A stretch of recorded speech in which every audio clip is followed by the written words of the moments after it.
muchas gracias por estar con nosotros el día de hoy. Tenemos el honor de tener una vez más al abogado Víctor Gumaro Correa Ortega. Sí, muchas gracias por la invitación. Abogado de la Universidad de Guadalajara, certificado por la Barra Mexicana de Abogados, con maestría en Derecho Fiscal por la Universidad Panamericana Campus Guadalajara, con mención honorífica, con diplomado en Tributación Internacional por el Colegio de Contadores de Guadalajara, auditor legal por el ITAM y con diplomado en Derecho Procesal Constitucional por la Suprema Corte de Justicia de la Nación y la Universidad de Guadalajara. Un gusto tenerlo aquí de nuevo. Muchísimas gracias, Alma, gracias por la invitación y estamos a la orden para platicar de estos temas en materia fiscal. El día de hoy me gustaría que abordáramos cómo se interpretan las leyes tributarias en general, y por ahí vamos partiendo.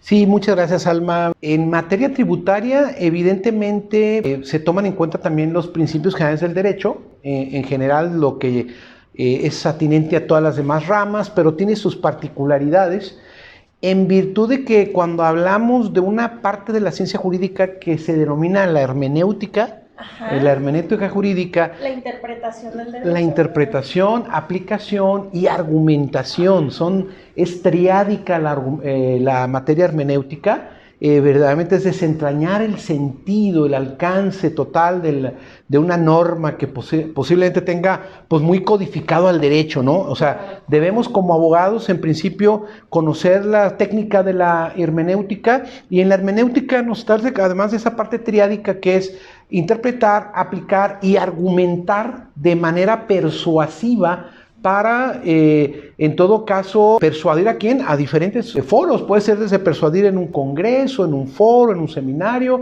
o ante tribunales, ante magistrados, ante jueces, en los que debemos de persuadir, convencer acerca de nuestra tesis de defensa, ¿no? Entonces, cuando estamos en el mundo tributario, evidentemente tenemos las reglas generales del derecho que establecen la forma que se interpretan las normas en general, y aquí hay libros excelentes como el de García Maínez, y de teoría que podíamos quedarnos platicando solamente de ese tema, pero en materia tributaria el artículo 5 del Código Fiscal de la Federación claramente establece cómo deben de interpretarse las normas tributarias en el sentido de, en dos aspectos importantes, que serían que la aplicación en el derecho tributario, y es un tema porque primero interpretamos y después aplicamos el derecho. Interpretamos primero y luego aplicamos. Entonces, en ese sentido, cuando la norma tributaria establece que la aplicación del derecho tributario deberá de ser de aplicación estricta, o de manera en que el hecho imponible esté plasmado y el hecho generador coincidan ambos, debemos de aplicar de manera estricta. Entonces, esa es una de las primeras acercamientos, es decir, ok, cuando yo interpreto con cualquier método de interpretación jurídica, una vez teniendo ya esa interpretación, ya la aplicación a los supuestos de hecho, a los supuestos fácticos de la norma, el hecho imponible con el hecho generador, tendría que ser de una aplicación estricta cuando se trate de los elementos esenciales de la contribución. Esto es sujeto, objeto, base, tasa, tarifa. Son de aplicación estricta.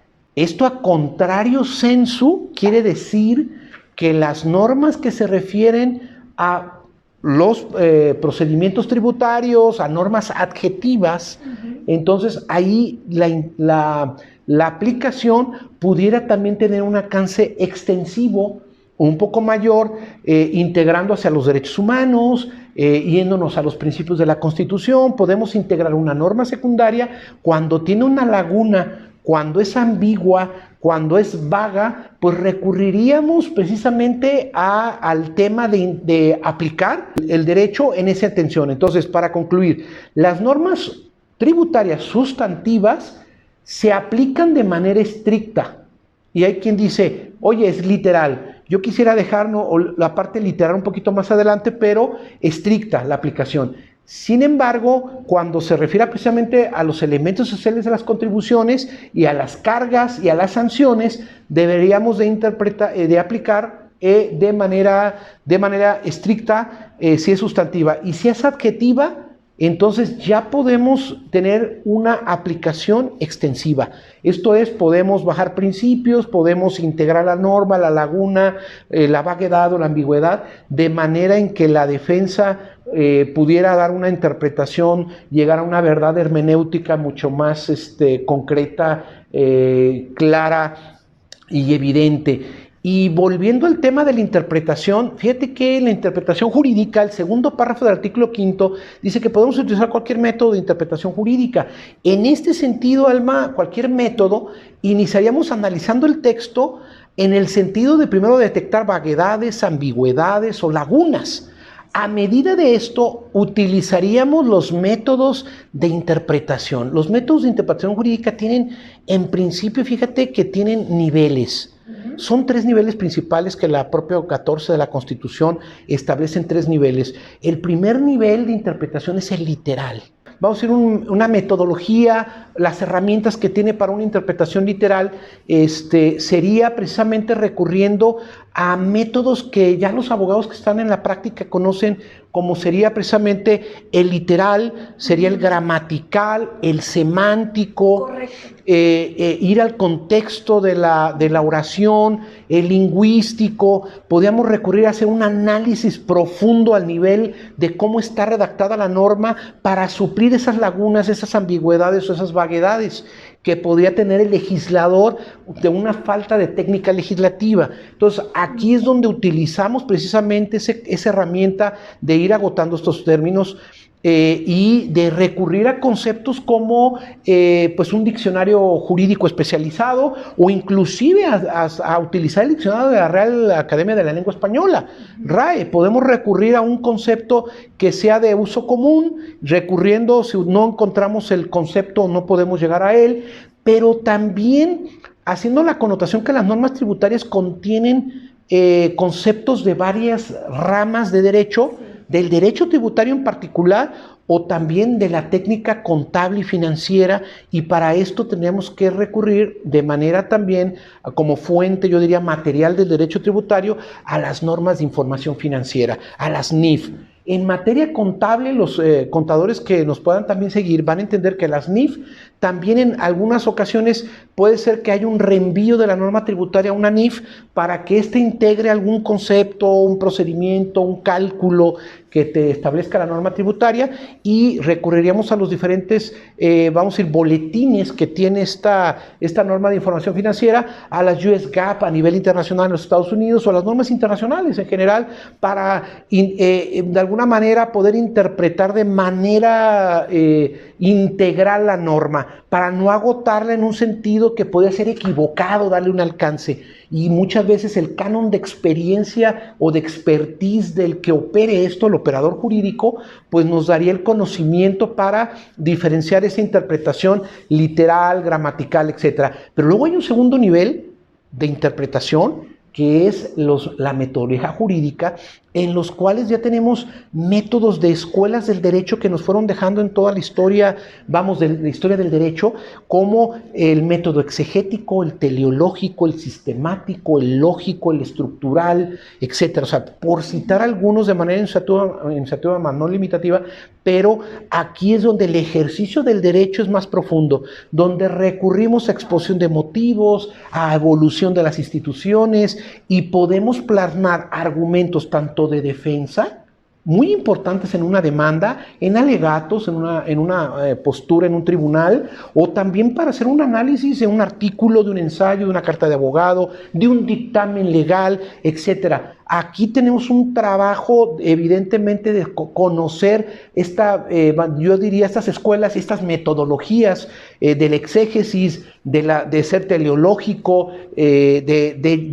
por ejemplo, ser teleológico en una interpretación sería subir a la función, naturaleza que tiene una norma, para ver si estoy interpretando IVA, cómo subir esa naturaleza y diferenciar de los aspectos que tiene, por ejemplo, otro impuesto. Entonces, todo esto te va dejando un bagaje que finalmente quería terminar con decir, hasta el tercer nivel tenemos, conforme al 14 de la Constitución, los principios generales del derecho. O sea, estos son los 3 niveles que yo digo, en virtud de que vamos agotando esos niveles como si fueran escalones Diríamos primer nivel, vamos a decir, la interpretación literal o gramatical.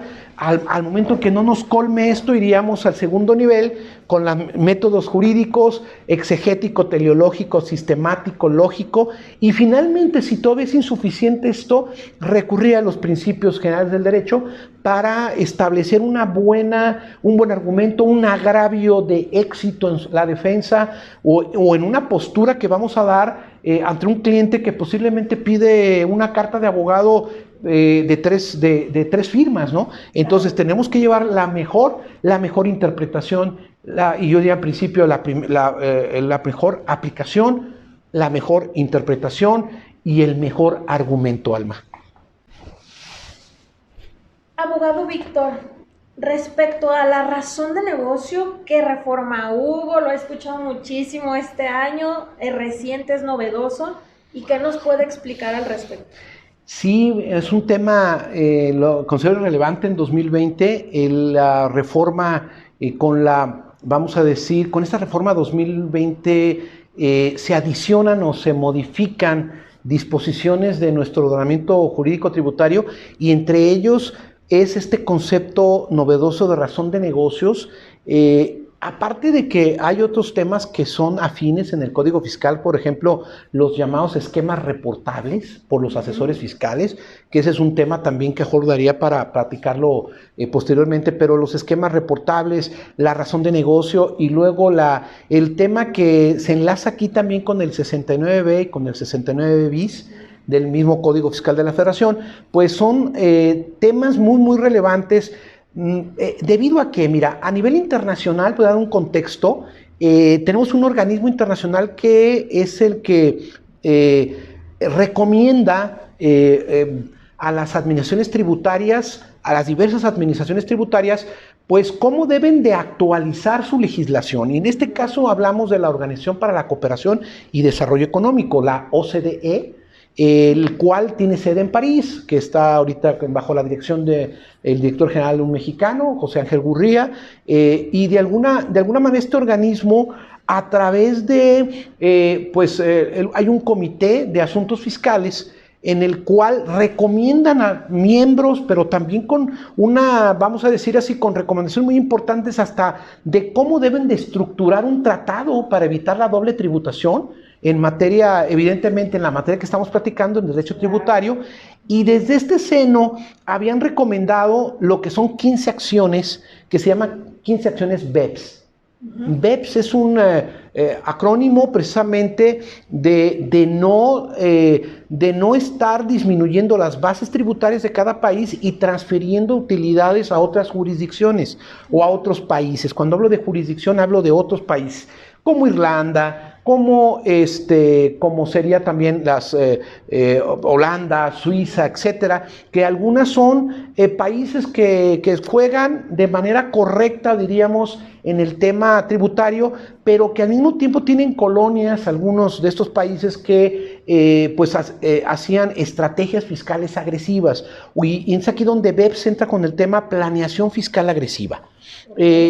Bajo esta situación se recomendó y al seno de entender lo que son los instrumentos, entidades híbridas y las acciones, estas BEPS, estas 15 acciones, evidentemente entraron a temas como revisen precios de transferencia, revisen plataformas tecnológicas y el tema de economía digital. O sea, están avanzando en temas de tributación a nivel global para que los países no pierdan potencial de recaudación.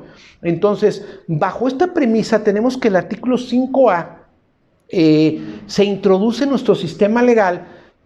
Yo diría que traspolando principios, traspolas principios del derecho internacional, en este caso de la OCDE, a través de asumir esas recomendaciones y establecer este artículo en el cual empieza con conceptos muy importantes de manera supletoria, como lo es el Código Fiscal frente a las leyes fiscales, en el sentido de establecer, oye, vemos que hay beneficios fiscales y hay razones de negocio. O sea, hablamos que la empresa tiene la libertad de contratación y que en cada acto que realiza hay una razón evidentemente comercial de utilidad real de que haya una operación mercantil o una serie de operaciones mercantiles en las cuales tiene un efecto determinado, pero que el fisco dice, a ver, si en esa libertad contractual tienes una razón de negocio, vamos a decir aquí, donde pronosticas inclusive una utilidad, tienes un resultado que va a ser importante, pero frente a eso, verdaderamente el beneficio fiscal es mucho mayor en esa operación.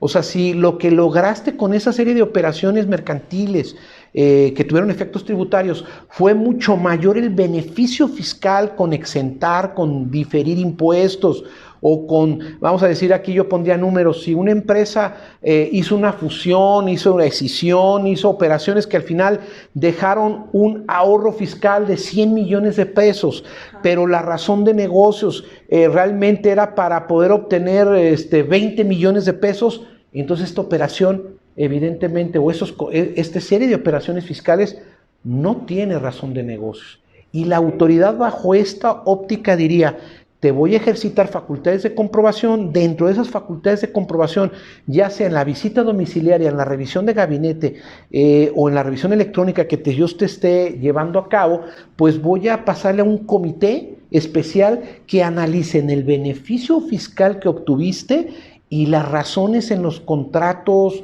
convenios y demás que asumiste, y donde se establezca que verdaderamente fue mucho mayor el beneficio fiscal, entonces tendríamos la problemática de que probablemente aquí hablaríamos de un tema de que tus operaciones ya no tienen validez en el mundo tributario, de que vamos a presumir que estas operaciones pues son, en todo caso caeríamos en un efecto de simulación de actos y de decir, no va a tener efectos tributarios todo el conjunto de actos jurídicos de derecho federal común que celebraste. Ahí se concentra de manera general los conceptos de tener este punto, pero fíjate bien, esta consecuencia del 5A y de que un comité haga el estudio, que se critica el parte del comité porque pues no es un comité tan autónomo en ese sentido, pero que sería un tema de legalidad esto, analizar cómo se va a proyectar esta norma del 5A respecto a este análisis, pues es un punto importante que la administración tributaria debe de motivar. De todos modos esos puntos. En una resolución donde liquide un crédito fiscal, tendría que razonar el por qué estaría en esta figura diciéndole no tiene efectos en este mundo ese contrato que hiciste porque la única finalidad que querías alcanzar era evitarte el pago de impuestos. Querías darle la vuelta así, por eso hiciste esos 10 pasos diferentes, esos 10 esquemas que no tendrían en todo caso un efecto en este campo tributario. No tiene otra justificación más que evitar impuestos. Exactamente, y ahí tendríamos esa razón de negocio, por eso ahora de manera preventiva en un tax compliance se recomienda o preventiva el que tus actos jurídicos sean revisados, de que antes de celebrar cualquier acto jurídico, convenio, transacción, etcétera, pues que asesores, consultores en materia tributaria especializados se acerquen a analizar esta razón de negocios, pero aunado a un tema adicional de 69B y 69 bis, que no vayas a caer en una no materialidad de los actos. Porque también en esta planeación fiscal internacional agresiva, decimos, la OCDE también recomendó que hay planeaciones fiscales las cuales lo hacen empresas pantalla, empresas que no existen, empresas que facturan operaciones simuladas para efectos tributarios y que de alguna manera no tienen contenido, no tienen materialidad. Entonces esto nos lleva a hablar en un renglón que ahorita mejor sería haciendo una pausa y demás, pero hablar de EFOS y de EDOS. Hablar de EFOS y de EDOS ahora en estos temas es enlazar los efectos del 5A de razón de negocios con el tema de simulación para efectos fiscales o como lo establece el mismo 69B del Código Fiscal de la Federación, de hablar de inexistencia de actos, contratos y demás. En este sentido, respecto a la razón de negocios y el artículo 69B y 69B bis, que siempre han conocido de temas por el estilo, por decirlo vagamente, ¿qué evolución nos puede rescatar como análisis de antes y después de su reforma? Sí, mira, la reforma de 2014, en estos aspectos, al introducir al ordenamiento jurídico tributario la figura del 69 y el 69 bis, en atención de ahora iniciar con facultades con lo que es una norma que es una norma presuntiva. Además de las normas tributarias, tenemos normas de carácter presuntivo. Además, hay otras figuras que son, por ejemplo, ficciones, verdades interinas o presunciones juris tantum o juris et de jure. A lo mejor ese sería un tema un poquito de mayor profundidad. Lo dejo hasta ahí, que son figuras que el legislador se auxilia, por ejemplo, en la presunción, en la carga de la prueba sobre el hecho imponible. O sea, esto es, ya sea que libere de la carga de la prueba de las características del hecho imponible a la autoridad cuando la autoridad analiza algunos hechos que el legislador plasma en un supuesto de una presunción y dice, si me acreditas estos elementos A, van a estar como probados, vamos a decir, los B y los C como consecuencia. Entonces, vamos a decir, recurre a una norma presuntiva donde exonera o no, o libera de la carga de la prueba, y en ese sentido, en la presunción del 69B en su evolución, era en el sentido de decir, si una persona físico-moral tiene pues la capacidad capacidad empresarial, habríamos precisamente, y tiene personal, infraestructura, tiene activos, y además está en un domicilio fiscal localizable, entendemos una empresa real, entendemos una empresa que está teniendo actividades comerciales, que es para lo que la norma tributaria está realmente, vamos a decir, referida. O sea, el hecho imponible sobre actividades económicas reales. Sin embargo, tenemos en este campo, en la planeación fiscal agresiva y en los estudios de la OCDE, también a nivel internacional, de que hay empresas pantalla, que hay empresas que, vamos a decir, son empresas que nomás se constituyeron para facturar o que se llaman factureras y que no tienen este tipo de elementos, no tienen capacidad no tienen ni empleados, escritorio de domicilio. Exactamente, fiscal, y sin embargo estaban facturando millones y millones de pesos. Esas son precisamente las empresas que de alguna manera aparecían y desaparecían. Entonces se liquidaban, se olvidaban y la autoridad cuando quería revisar ya no existían, ya no sabe quién eran los socios eran terceras personas que ni siquiera eran los socios verdaderos, etcétera. Entonces, ante ese fenómeno es que surge la autoridad, puede presumir la inexistencia cuando precisamente no localiza en sus bases de datos institucional, evidentemente,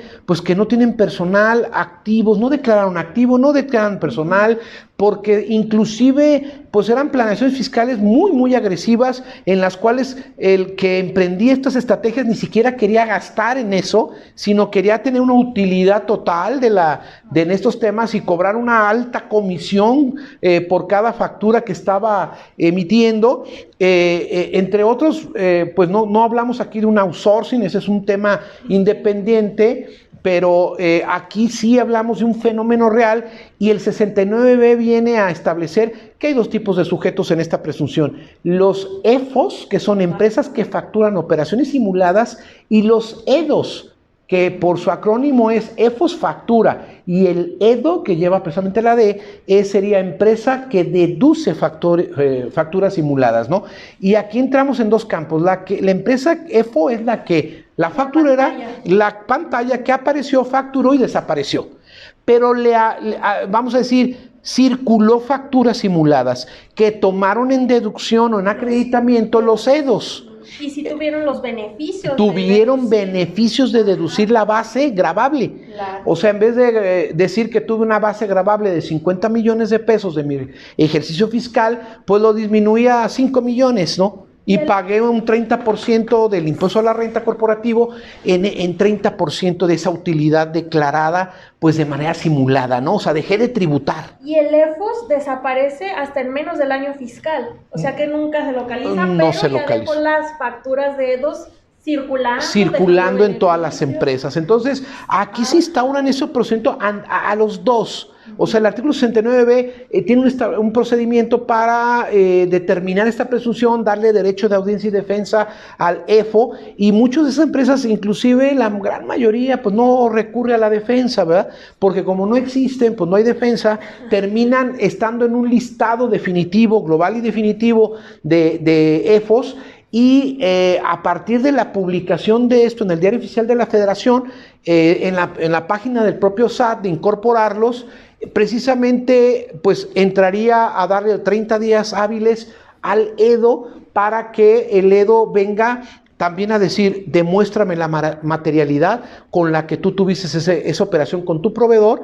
Y bueno, habría que resolver en este procedimiento de gestión tributaria que todavía se está debatiendo algunos temas. Si este procedimiento es un procedimiento de gestión, evidentemente, si la resolución donde se determina que alguien es un EDO es una resolución definitiva para efecto de medios de defensa, que en mi opinión, yo soy de la opinión en esta etapa que se trata efectivamente de una resolución definitiva en la que podrías ocurrir tú a ir a tribunales para que se valore si lo que tú aportaste como medios de prueba acreditan la materialidad de la operación. Y voy a un ejemplo. Alguien hace un contrato de suministro de mercancía, etcétera, una fábrica, evidentemente tendría que tener pues cotizaciones, contestación de correos electrónicos, reportes de producción, documentación, bitácoras, etcétera, además del contrato propiamente dicho.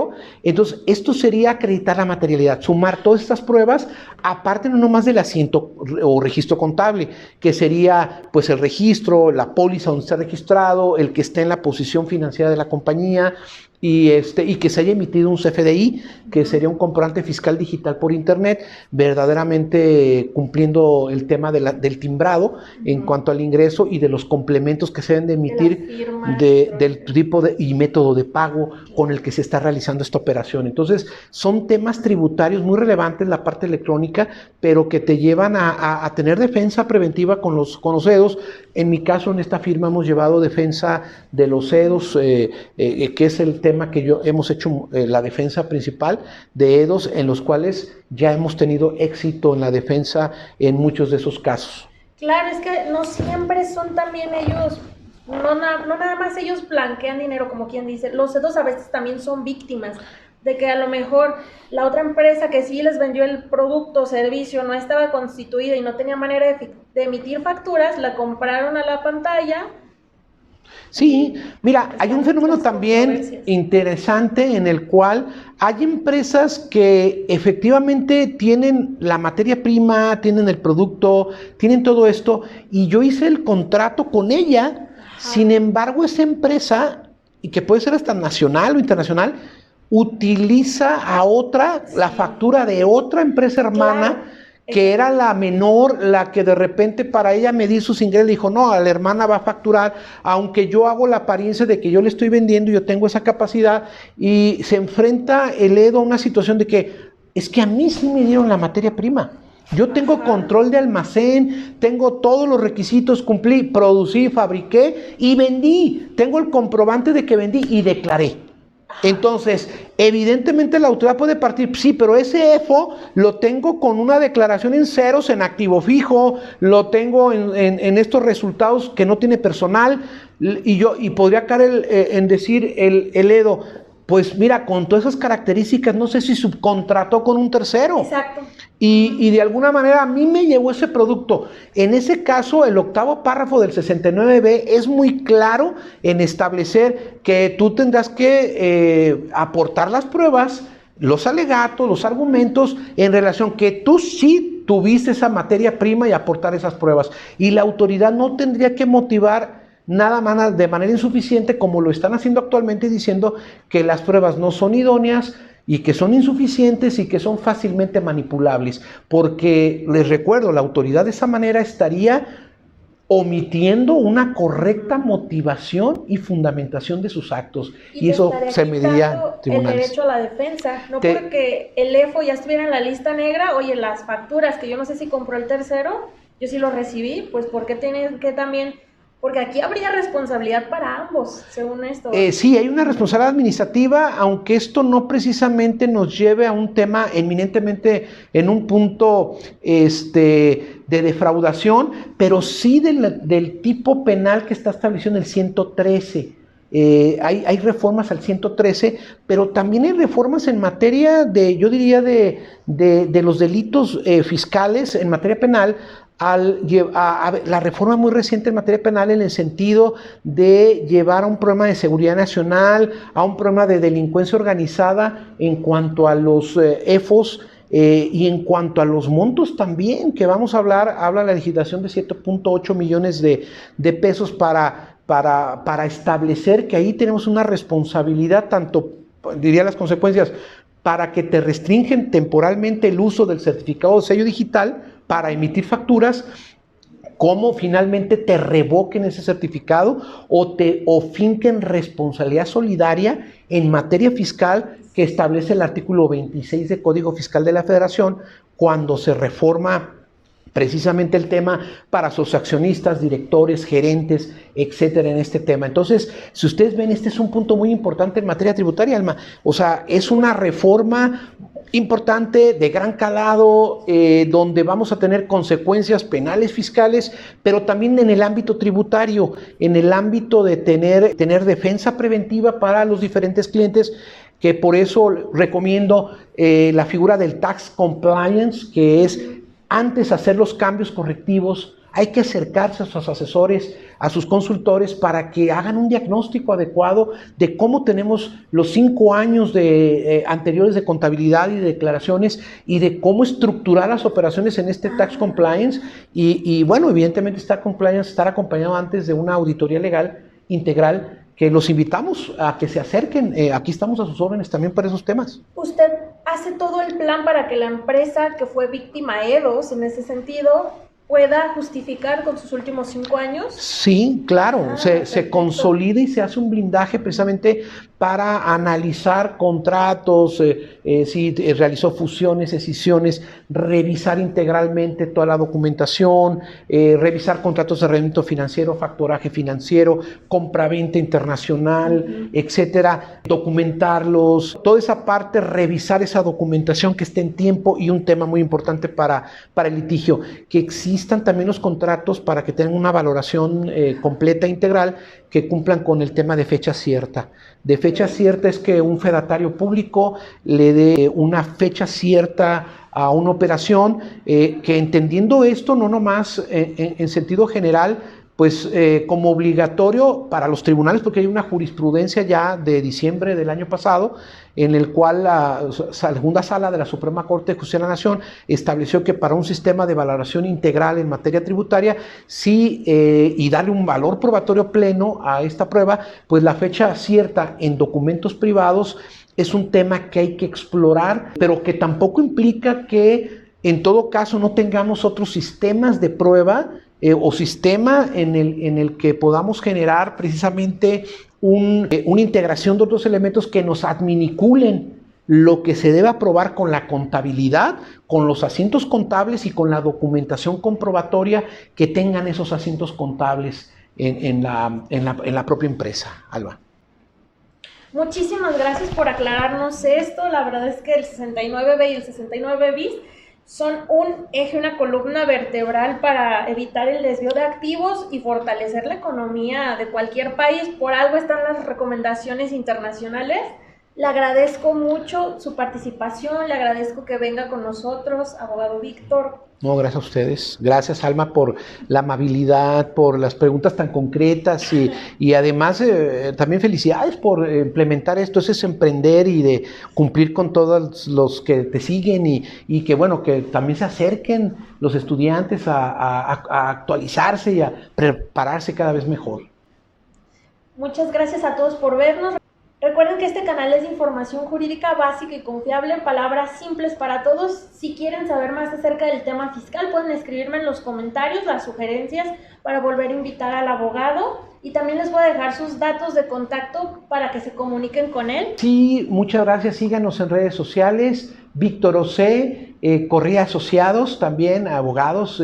también estamos presentes en eventos como Fiscalística, en la Barra Mexicana Colegio de Abogados, en el Colegio de Contadores Públicos de Guadalajara y en otros, impartiendo algunas conferencias y también escribiendo, escribimos en algunas revistas electrónicas para efecto de contribuir a la cultura tributaria de México. Les recomiendo también los cursos, el maestro es ponente casi siempre en materia fiscal, que es el tema que domina, pero recuerden que también sabe de derecho constitucional, procesal constitucional, en fin, ya saben, un maestro que admiro y respeto y nos vemos en la siguiente cápsula muy pronto. Adiós. Y listo, ay, quedó perfecto. Hasta yo lo entendí. Ya sí, lo de sí lo quedó. Encierros. Sí, ¿verdad? Creo que el primer Pero ya lo manejabas, ¿no? Ya sabías. Ya sabía que ya habías leído. Es que sí estudio. Ah, sí sabías que era. Pero de todos modos me aterrizó. La verdad es que yo en ese aspecto le digo, o sea, ¿cómo le formulé la pregunta? Bueno, de acuerdo. Ya quedó.